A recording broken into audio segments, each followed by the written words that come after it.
Hi friends, welcome to cine family 2. త్వరలో రాబోతున్న ఉగాది పండుగ సందర్భంగా స్టార్ మా ఛానల్ వారు ఒక స్పెషల్ ఈవెంట్ను ఏర్పాటు చేశారు.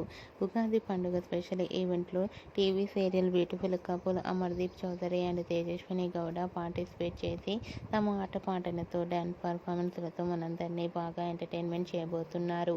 వాటికి సంబంధించిన కొన్ని బ్యూటిఫుల్ ఫొటోస్ను షేర్ చేశారు. ఆ ఫొటోస్ సోషల్ మీడియాలో బాగా వైరల్ అవుతున్నాయి. ఆ ఫొటోస్లో అమర్దీప్ చౌదరి, తేజస్విని గౌడ సేమ్ కలర్ కాస్ట్యూమ్స్లో ట్రెడిషనల్ లుక్లో చాలా అందంగా చూడముచ్చటైన జంటగా కనిపించారు. ఆ ఫొటోస్ చూసిన వారంతా beautiful and nice pics and eagerly waiting this latest event అంటూ కామెంట్స్ పెడుతున్నారు. మీకు కూడా ఉగాది స్పెషల్ ఈవెంట్లో అమర్దీప్ చౌదరి, తేజస్వినిల బ్యూటిఫుల్ ఫొటోస్ మీకు నచ్చినట్లయితే మీ అభిప్రాయాన్ని మీ కామెంట్ రూపంలో తెలియజేస్తూ లైక్ చేయండి, షేర్ చేయండి. మరిన్ని ఇంట్రెస్టింగ్ అండ్ లేటెస్ట్ అప్డేట్స్ కోసం మా సినీ ఫ్యామిలీ 2 ఛానల్ని సబ్స్క్రైబ్ చేసుకోండి.